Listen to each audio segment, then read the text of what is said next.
Wala nang ibang paraan para makabayad ng utang si Aling Belen kundi kidnapin si Cheska at humingi ng ransom money kay Darius. Sobrang nag-alala naman sina Darius at Lucy na baka patayin ng mga kidnapper ang kanilang nag-iisang anak kung hindi nila ito susundin. Kinumbinsi naman si Darius na kanyang peking asawa na magbigay na nga ng malaking pera sa mga kidnapper dahil madaling kikitain ng pera, ngunit ang buhay ni Cheska ay hindi na.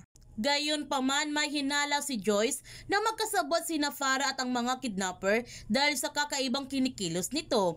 Ipinaalam naman niya agad kay Lucy ang kanyang nadiskubrihan kay Farah. Handa naman si Lucy na expose ang sikreto ni Farah kahit magmumukhang baliw siya sa mga tao upang iligtas ang buhay ng kanyang anak. Kaya huwag natin palalapasin ang kapanapanabik na mga tagpo sa Stolen Life.